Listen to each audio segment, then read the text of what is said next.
7 f of x બરાબર x ઘન વત્તા 1 ના છેદમાં x ઘન જ્યાં x does not equal to 0 ક્યાં આ વિધેય વધતું છે અને ક્યાં વિધેય ઘટતું છે એ નક્કી કરવાનું છે. જો અહીંયા ચુસ્ત શબ્દ વાપરેલો નથી. જો ચુસ્ત શબ્દ હોય તો આ વિધેયનો જવાબ 0 નો મળવો જોઈએ. અહીંયા એવું કંઈ કીધું નથી એટલે 0 મળે તો પણ ચાલશે. તો અહીંયા આપણે કરવાનું શું હોય? આપ્યું શું છે? f of x બરાબર x ઘન વત્તા 1 ના છેદમાં x ઘન. આનું આપણે વિકલન કરશું તો f dash of x બરાબર આનું થશે 3x વર્ગ. હવે આ x નો ઘન અંશમાં જાય તો x ની -3 ઘાત થાય. તો એનું વિકલન શું થાય? -3 અને ઘાતમાંથી એક બાદ એટલે -4 ઘાત થઈ જાય. તો આમ લખી શકાય -3 ના છેદમાં x ની 4 ઘાત થશે આવું. હવે આનું શું કરશું આપણે? આના બરાબર 0 લેશું. તો હવે f dash of x બરાબર 0 લેતા તો આના બરાબર 0 આવશે. તો આ સામે જાય તો શું થઈ જાય? 3x વર્ગ બરાબર 3 ના છેદમાં x ની 4 ઘાત. 3 3 ઉડી જશે, x ની 6 ઘાત થઈ જશે. અહીં આવશે તો બરાબર 1. એકડો આ સાઈડ આવશે તો x ની અથવા તો નામ લખાય x ના ઘનનો વર્ગ બરાબર 1. વર્ગ દૂર કરશું તો જવાબ શું? સોરી, આપણે અને સાદું રૂપ આપીએ વ્યવસ્થિત. આ એકડો આ સાઈડ આવશે એટલે x ની 6 ઘાત -1 બરાબર 0 આવું વાતાવરણ મળ્યું. આને આમ લખાય x નો વર્ગ એનો ઘન માઈનસ આને 1 નો ઘન લખી શકાય બરાબર 0. તો a ઘન માઈનસ b ઘન આના આપણને અવયવ પાડતા આવડે. કેવા? તો કે a ઘન માઈનસ b ઘન મુજબ શું થશે? પહેલામાં a માઈનસ b, પછી a વર્ગ વત્તા ab વત્તા b વર્ગ આવા અવયવ પડે. તો a ની જગ્યાએ કોણ છે? x વર્ગ અને b ની જગ્યાએ કોણ છે? 1. તો આપણે આ મુજબ જો એની અંદર કિંમત મૂકશું તો પહેલામાં a માઈનસ b એટલે આ b ની બાદબાકી શું થશે? x વર્ગ માઈનસ 1. બીજામાં પહેલાનો વર્ગ એટલે x ની 4 ઘાત થઈ જશે પ્લસ ab એટલે આ b નો ગુણાકાર x વર્ગ b નો વર્ગ એટલે 1 બરાબર 0. હવે જો આ બેના બરાબર આપણે 0 મૂકશું તો એમાં આ કિંમત હંમેશા ધન મળે અને આમાંથી આપણને કોઈ ચોક્કસ કિંમત x ની નહીં મળે. અને જેટલી x ની કિંમત આની અંદર મૂકશું તો આમાં બધાયમાં જવાબ કેવો મળશે? Greater than 0. કેમ કે જો અહીંયા 4 ઘાત એટલે પ્લસ જવાબ હોય, અહીંયા વર્ગ એટલે પ્લસ હોય, અહીંયા 1 જે પ્લસ છે. તો આપણે હવે જોવાનું છે કોના માટે? માત્ર આના માટે. તો લખી શકાય આના બે અવયવ પડે x વર્ગ માઈનસ 1 બરાબર 0. તો x બરાબર પ્લસ ઓર માઈનસ 1. હવે અહીંયાથી x ની બે કિંમત મળી. આના માટે હવે શું કરવાનું? તો આપણે સંખ્યા રેખા જાણીએ છીએ. જ્યારે બહુપદી હોય ત્યારે -1 અને 1 છે તો -1 આ સાઈડ આવશે, 1 અહીંયા આવશે. હવે શું કરવાનું આપણે? આ વાતાવરણમાં ક્યાં જ્યારે આપણે પેલું વિકલન કર્યું હતું તો આની અંદર x ધન હતો, આગળ x ની નિશાની કેવી મળે? અથવા તો અહીંયા જે અવયવ પડ્યા એમાં આગળ પ્લસ ની નિશાની છે તો છેલ્લે પ્લસ થી ચાલુ કરવાનું. પ્લસ માઈનસ પ્લસ આ રીતે થઈ શકે. હવે શું કરશું? 1 અને -1 આ સાઈડ હોય ઇન્ફિનિટિવ અને આ સાઈડ હોય માઈનસ ઇન્ફિનિટિવ. તો આનો મતલબ એવો થયો જ્યાં પ્લસ હશે ત્યાં વિધેય વધે, જ્યાં માઈનસ હશે ત્યાં વિધેય ઘટે. તો માઈનસ ક્યાં છે? આમાં. તો આના માટે આપણે લખી શકીએ જો -1 થી 1 ક્લોઝ ઇન્ટરવલ અહીં આવશે. કેમ કે ક્લોઝ ઇન્ટરવલ આમાં ગમે ત્યાં મૂકશો છેદ ક્યાંય 0 થશે નહીં. તો -1 થી 1 માં f of x ઘટતું વિધેય છે લખી શકાય. અને બાકીનું વધ્યું શું? 1 થી ઇન્ફિનિટિવ, -1 થી માઈનસ ઇન્ફિનિટિવ આની અંદર વિધેય વધે. તો આના માટે લખી શકાય 1 થી ઇન્ફિનિટિવ યોગ -ઇન્ફિનિટિવ થી -1 માં f of x વધતું વિધેય છે. જો અહીંયા પ્લસ માઈનસ કઈ રીતે મૂકવાના છે ખાસ ધ્યાન રાખવું. અહીંયા જે આપણી પાસે અવયવ વાળું સ્વરૂપ મળ્યું હતું એ હતું કોનું? તો વિકલનનું. અથવા તો પેલું વિકલન જ્યાં કર્યું આમાં જો આપણે લસા લઈ લેશું તો અહીં x ની 6 ઘાત - 3 છેદમાં x ની 4 ઘાત થાય તો આની અંદર જ x વાળું પદ કેવું મળે છે તો કે ધન, ક્યાંય x વાળું ઋણ આવતું નથી, એટલા માટે અહીંયા છેલ્લે પ્લસ થી ચાલુ કરવાની. જો આમાં બાર માઈનસ આવતા હોત તો છેલ્લે માઈનસ થી ચાલુ કરવાનું. બસ આટલું ધ્યાન આપણે આની અંદર રાખવાનું છે. પ્રશ્ન નંબર 8, જેનું શીર્ષ પ્રધાન અક્ષનું એક અંત્ય બિંદુ હોય તેવા ઉપવલય x2/a² + y2/b² બરાબર 1 માં સમદ્વિભુજ ત્રિકોણનું મહત્તમ ક્ષેત્રફળ શોધો. હવે જો પહેલા તો આપણે ઉપવલયની થોડીક ચર્ચા કરીએ. અહીંયા જે ઉપવલયનું સમીકરણ આપ્યું છે એ ઉગમ બિંદુ કેન્દ્ર વાળું હોય તો અહીંયા મેં એની આકૃતિ દોરી છે. આ ઉપવલય, આ એની પ્રધાન અક્ષ થાય, આ ગૌણ અક્ષ કહેવાય.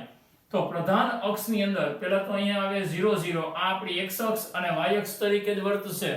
તો આ પ્રધાન અક્ષનું એક અંત્ય બિંદુ થશે a, બીજું અંત્ય બિંદુ a', અહીંયા થાય -a0, આ સાઈડ a0. ગૌણ અક્ષની અંદર આ બે અંત્ય બિંદુથી એમાં આના યામ છે 0b, આના થાય 0 b. હવે આપણે આની અંદર ત્રિકોણનું ક્ષેત્રફળ મહત્તમ બતાવવું છે, સોરી કેટલું છે એ મેળવવું છે. તો પહેલા તો ત્રિકોણ કેવો લેવાનો છે, સમદ્વિબાજુ, એનો મતલબ એની બે બાજુ સમાન હશે. હવે એનું શીર્ષ, જેનું શીર્ષ એટલે કે સમદ્વિબાજુની અહીંયા વાત કરી છે, આનું શીર્ષ ક્યાં છે તો કે પ્રધાન અક્ષનું એક અંત્ય બિંદુ હોય. તો પ્રધાન અક્ષનું એક અંત્ય બિંદુ એટલે આપણે અહીંયા લઈ લીધું આ ત્રિકોણનું એક શિરોબિંદુ. શીર્ષની વાત કરી છે તો એમાંથી નીકળતી બે બાજુઓ છે સમાન હોય, એટલે કે આ બેના માપ કેવા હશે, સમાન. આનું ક્ષેત્રફળ મહત્તમ હોય એવું આપણે બતાવવું છે. તો આને આપણે બે રીતે ગણી શકીએ. એક, b ના યામ કંઈક ધારી લઈએ. તો b ના યામ જેવા ધારશું એ જ રીતે આપણને c ના મળશે. તો ત્રિકોણનું ક્ષેત્રફળ મેળવવું હોય તો 1/2 પાયો ગુણ્યા વેધ રીતે મળે. તો એમાં વેધની લંબાઈ અંતર સૂત્રથી આના યામ મળી જાય પછી મળે. એ જ રીતે BC માં અંતર સૂત્ર વાપરીએ તો પાયો મળે, પણ એ થોડુંક લાંબુ થશે. એના માટે આપણે અહીંયા પ્રચળ સમીકરણની રીતે ગણીએ. પ્રચળ સમીકરણ માટે b ના યામ આપણને પ્રચળના સ્વરૂપમાં જોતા હોય તો એ a cos θ b sin θ હોય. તો આ b ના યામ મળ્યા, a cos θ b sin θ. આનો મતલબ એવો થાય કે આ ઉપવલય ઉપર કોઈ પણ બિંદુના યામ જોતા હોય તો થીટાની જુદી જુદી કિંમત મૂકતા જઈએ તો આપણને બિંદુના યામ મળે. જ્યાં a એટલે પ્રધાન અક્ષની અંદર a હતો એ, અથવા તો અહીંયા છેદમાં a છે એ, b અહીંયા y ના છેદમાં હોય એ, અને આ b પણ એ જ છે. તો આ ઉપવલયનું પ્રચળ સમીકરણ થાય જ્યાં x = a cos θ, y = b sin θ હોય. જો વર્તુળનું આપણે પ્રચળ સમીકરણ જોતું હોય તો અહીંયા બે જગ્યાએ a આવશે, કેમ કે એમાં અહીંયા જ્યાં ab બદલા એમ ત્યાં નહીં બદલે, કેમ કે વર્તુળની ત્રિજ્યા જે હોય એ અહીંયા આવે, અથવા r લખી શકાય. હવે આના આધારે જો આપણે ગણવું હોય તો અહીંયા જે બિંદુ મળશે, માનો કે એને આપણે કહી દઈએ m, તો આના યામ શું થશે? પહેલા તો આ બિંદુ ક્યાં છે? x અક્ષ ઉપર, તો આનો y યામ 0 હોય. અને આ લંબ રેખા છે કોને? તો કે x અક્ષને. તો આના x યામ બધે સમાન હોય, તો આનો x યામ હતો a cos θ, તો અહીંયા શું આવશે? a cos θ, અને y યામ 0. તો m ના યામ મળી ગયા. હવે આપણે શું કરવાનું છે? ત્રિકોણનું ક્ષેત્રફળ મહત્તમ બતાવવું છે. તો ક્ષેત્રફળ મેળવવા માટે પાયો અને વેધ એની જરૂર પડે. તો ત્રિકોણ કયો છે? ABC, એમાં વેધ થશે am, પાયો થશે BC. હવે એના માટે આ બે કટકા સરખા હોય તો આ BM મળી જાય, એનું ડબલ કરીએ તો BC મળશે. AM મેળવવું હોય તો એ બે વચ્ચે અંતર સૂત્ર વાપરવું પડે. તો હવે આપણે સીધું લખી શકીએ આકૃતિ પરથી એનો મતલબ એમ કે આની અંદર આપણે જેટલા નામ આપ્યા એ બધું આની અંદર આવી ગયું. હવે આપણે ત્રિકોણના ક્ષેત્રફળ માટે જરૂર પડશે પાયો અને વેધ, તો એ જોઈએ. આકૃતિ પરથી AM બરાબર, હવે જો અંતર સૂત્રમાં શું હોય? x યામની બાદબાકીનો વર્ગ માઈનસ y યામની બાદબાકીનો વર્ગ અને વર્ગમૂળ.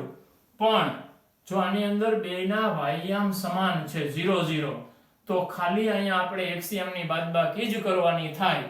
તો કેમ કરશું આપણે? a cos θ, a cos θ. જો આની અંદર અંતર સૂત્ર વાપરવું હોય તો પણ ચાલે. આમાંથી a સામાન્ય નીકળે, અંદર શું વધશે 1 માઈનસ cos થીટા. આ am મળ્યો. હવે જરૂર છે આપણે bc ની, તો bc બરાબર શું થાય 2bm થશે. હવે 2bm જોતા હોય તો bm મેળવવા પડશે. bm જોતા હોય તો એની અંદર જો અંતર સૂત્ર વાપરીએ તો થઈ જાય, પણ આમાંય બેના એક્સિયમ સરખા છે તો થાય શું ym ની બાદબાકી. તો અહીંયા બે કૌંસમાં ym ની બાદબાકી એટલે b sin થીટા માઈનસ 0 લખીએ કે ના લખીએ ફેર પડશે નહીં. તો આ bc નું માપ મળ્યું 2b sin થીટા. હવે આપણે શું જોઈએ ત્રિકોણનું ક્ષેત્રફળ. તો ત્રિકોણ કયો છે abc નું ક્ષેત્રફળ બરાબર 1/2 am ગુણ્યા bc, એટલે કે am કોણ છે વેધ અને પાયો કોણ છે bc. આને આપણે ફંક્શન કહી દઈએ એટલે કે વિધેય કહી દઈએ તો f of x તો નહીં લખી શકાય. જો અહીંયા વિધેય કયા સ્વરૂપમાં છે થીટાના સ્વરૂપમાં, તો f of થીટા લખી શકાય બરાબર 1/2 ગુણ્યા am. am કોણ છે a1 minus cos theta into bc પાયો 2b sin theta છે આવું. હવે આનું આપણે સાદું રૂપ આપીએ તો આ શું થશે a અચળ છે, અહીંયાથી બે ઉડી જશે, a અને b બે અચળ આવ્યા. આનો કાઉન્સ છૂટો પાડીએ તો sin theta minus sin theta into cos theta થશે. હવે શું કરવાનું છે આપણે આનું વિકલન. તો જો ખરેખર આપણો પ્રશ્ન છે શું, પહેલા તો આપણને એ ખબર હોવી જોઈએ ત્રિકોણનું ક્ષેત્રફળ મહત્તમ હોય એવું મેળવવાનું છે. તો મહત્તમ અને ન્યૂનતમની વાત કરવાની હોય ત્યારે શું હોય, તો ત્યારે આપણે બે વિકલન કરવાના હોય. પહેલા વિકલન ઉપરથી થીટાની કિંમત મળે એને બીજા વિકલનમાં મૂકવાની. જો લેસ ધેન 0 મળે તો કિંમત મહત્તમ હોય, ગ્રેટર ધેન 0 મળે તો ન્યૂનતમ મૂલ્ય મળે. તો અહીંયા આપણે એ જ ચર્ચા કરવાની છે. આનું વિકલન કરશું તો ab અચળ, અહીંયા અંદર sin નું વિકલન cos થીટા માઈનસ અહીંયા ગુણાકારનો નિયમ લાગે, sin ને એમને રહેવા દઈએ તો cos નું થઈ જશે માઈનસ sin.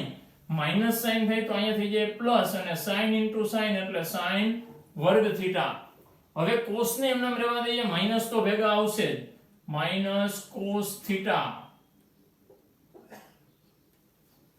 અને sin નું વિકલન થશે cos એટલે cos નું અહીંયા cos હતો તો શું થઈ ગયું cos વર્ગ થીટા થશે આવું. હવે આપણે આના બરાબર 0 લેવાના હોય પછી એની કિંમત મેળવવી પડે. તો કિંમત મેળવવા માટે પહેલા આપણે એક કામ કરીએ, બધાયને sin માં અથવા તો cos માં ફેરવીએ. બે cos વાળા છે તો આને જ આપણે sin માં ફેરવી દઈએ તો શું થશે ab કૌંસની અંદર અહીંયા cos થીટા. આનું શું થાય 1 minus cos વર્ગ થીટા. માઈનસ cos વર્ગ હતા, હજી એક cos વર્ગ આવ્યા એટલે થઈ ગયા માઈનસ 2 cos વર્ગ થીટા પ્લસ 1. હવે આના બરાબર આપણે 0 લેવાનો છે એટલે થીટાની કિંમત મળે. તો f dash of theta બરાબર 0 લેતા તો આ સામે છેદમાં જાય તો 0 થઈ જાય તો વધ્યું શું, અહીંયા બધાયની નિશાની બદલી નાખીએ 2 cos વર્ગ theta minus cos theta minus 1 બરાબર 0. cos થીટા ને માનો કે આપણે x જ કહી દઈએ તો 2x વર્ગ માઈનસ x માઈનસ 1 બરાબર 0 એવું વાતાવરણ મળે. તો આના આપણે અવયવ પાડવાના હોય. અવયવ કેવા મળશે 2 1 2, ભાગ પાડવાના બાદબાકી 1 થવી જોઈએ તો 2 1 2 જ પડશે. તો અહીં લખી શકાય 2 cos વર્ગ theta minus 2 cos theta plus cos theta minus 1. કયા મુજબ પાડવાનો છે આપણે આના ભાગ 2x વર્ગ માઈનસ x માઈનસ 1 બરાબર 0 હોય તો આમાં ભાગ કેમ પાડતા હોય 2 1 2, ભાગ એવા પાડવાના બાદબાકી 1 થવી જોઈએ તો 2 1 2 જ થાય એટલે આને 2 પાસે 1 આપ્યો, મોટા પદને વચ્ચેની નિશાની થઈ ગયું. તો હવે આની અંદરથી આપણને પેલા બે પદમાંથી 2 cos થીટા સામાન્ય મળશે, અહીંયા વધ્યો cos થીટા માઈનસ 1, આમાંથી પ્લસ 1 સામાન્ય નીકળશે એટલે cos થીટા માઈનસ 1 બરાબર 0. તો આમાંથી cos theta minus 1 બરાબર 0 એક મળશે અને અથવા આ બે આવશે 2 cos theta plus 1 બરાબર 0 તો આમાંથી cos theta બરાબર શું મળ્યું 1 આમાંથી cos theta શું મળશે -1/2 હવે આપણે વાત ક્યાં કરીએ છીએ cos theta અને sin theta વાળો ભાગ આપણે અહીંયાથી અહીંયા સુધીમાં લીધો તો જો અહીંયા 0 હોય અહીંયા π/2 હોય અહીંયા પાઈ હોય તો આપણે અહીંથી આટલામાં જ અત્યારે ચર્ચા કરીએ તો થીટા નું મૂલ્ય કેવું હશે 0 થી પાઈ ની વચ્ચે તો અહીંયા આપણે જ્યાં થીટા લીધા છે ત્યાં લખી શકીએ જ્યાં થીટા belongs to 0 થી પાઈ 0 નહીં આવે કેમ કે 0 આગળ તો આપણે એક બિંદુ લીધું છે પાઈ પણ નહીં આવે તો એ બિંદુ ક્યાં આવશે અહીંની વચ્ચે ક્યાંક હોય એટલે 0 થી પાઈ ની વચ્ચે હવે એક કિંમત ક્યાં હોય cos theta એક ક્યાં હોય 0 એ તો 0 હાલશે નહીં કારણ theta belongs to 0 થી પાઈ તો 0 આગળ કિંમત 1 હોય cos ની તો આપણે 1 લઈ શકીએ નહીં તો અહીંયા શું વધ્યું -1/2 તેથી cos theta બરાબર -1/2 તો theta કેવો આવશે -1/2 cos theta માઈનસ ક્યાં હોય બીજા ચરણમાં અને ત્રીજા ચરણમાં પણ ત્રીજું ચરણ તો આપણે લેવાનું જ નથી તો વધ્યું કયું બીજું હવે cos ની કિંમત 1/2 ક્યાં હોય π/3 આગળ પણ આપણે કયા ચરણમાં વાત કરીએ છીએ બીજા ચરણમાં તો અહીંયા પાઈ હોય તો પાઈ -π/2 કરવા પડે સોરી π/3 આગળ તો અહીંયા આપણે લખવું પડશે પાઈ -π/3 π/3 ક્યાંથી આવ્યા 1/2 ની કિંમત માઈનસ છે એટલે બીજું ચરણ તો બીજા ચરણમાં પાઈ માંથી એને બાદ કરવા પડે તો આ શું થયું થીટા બરાબર 2π/3 તો થીટા ની એક કિંમત મળી આને ક્યાં મૂકવાની છે આપણે આના બીજા વિકલનમાં બીજું વિકલન આપણે આનું કરી શકીએ કેમ કે આ પહેલું વિકલન છે તો લખી શકશું હવે આપણે f of theta બરાબર આ અચળ છે એટલે ab આનું થશે -sin theta આમાં પેલા ઘાતનો નિયમ એટલે શું આવશે -4 cos theta into sin theta આનું થઈ ગયું 0 થશે આવું સોરી cos નું પાછું ગુણાકારમાં થાય -sin એટલે અહીંયા થઈ ગયા પ્લસ હવે આપણે આની અંદર 2π/3 મૂકવાના છે 2π/3 મૂકશું મૂકી આપણે f of 2π/3 ab અચળ sin ની કિંમત 2π/3 બીજું ચરણ બીજામાં sin ધન હોય પણ આગળ માઈનસ ની નિશાની છે જ 2π/3 ની કિંમત કેવી હોય √3/2 તો અહીંયા આવશે √3/2 પ્લસ 4 sin 2π/3 બીજું ચરણ ઋણ મૂલ્ય હોય એટલે -1/2 ઇન્ટુ sin √3/2 થશે હવે આની અંદર આપણે સાદું રૂપ આપીએ તો જો આ માઈનસ છે આ પદે માઈનસ છે આની અંદર એક નિશાની તો આખું માઈનસ થશે તો બે માઈનસ આવ્યા તો જવાબ કેવો મળે <0 ક્યાં મળ્યો <0 2π/3 આગળ જો f of theta નું મૂલ્ય 2π/3 આગળ <0 મળતું હોય તો એનો મતલબ એવો થાય કે વિધેય 2π/3 આગળ મહત્તમ મૂલ્ય ધરાવે છે તો અહીં લખી શકાય તેથી થીટા બરાબર 2π/3 આગળ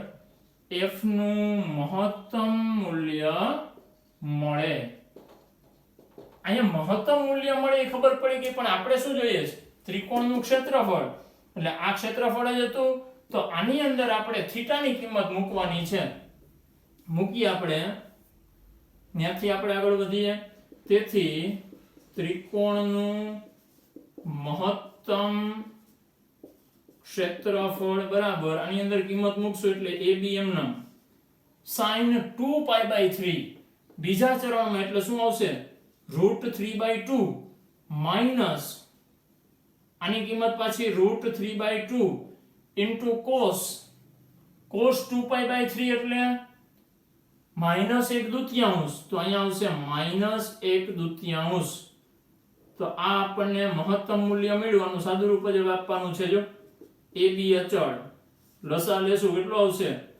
4 કેમ કે અહીં 2 4 થઈ જાય અને 2 વડે ગુણવા પડે એટલે 2√3 માઈનસ માઈનસ પ્લસ √3 2√3 પ્લસ √3 એટલે 3√3 છેદમાં 4 ઇન્ટુ AB તો આ આપણને શું મળ્યું મહત્તમ ક્ષેત્રફળ તો આમાં ધ્યાન શું રાખવાનું છે પહેલા તો આકૃતિ ઉપરથી આપણને બધી વિગત વ્યવસ્થિત લખતા આવડવી જોઈએ જો એ વિગત લખાઈ ગઈ પછી એના ક્ષેત્રફળને આપણે એનું વિધેય કહેશું પહેલું વિકલન કરશું એમાંથી આપણે એના બરાબર 0 લઈને થીટાની કિંમત મેળવશું થીટાની કિંમતને આપણે બીજા વિકલનમાં મૂકવાની જો <0 મળે તો એ બિંદુ આગળ મહત્તમ મૂલ્ય મળે મહત્તમ મૂલ્ય મળી ગયું તો એ થીટાની કિંમતને આપણે પાછી વિધેયમાં મૂકશું તો એ આપણને ત્રિકોણનું મહત્તમ ક્ષેત્રફળ આપે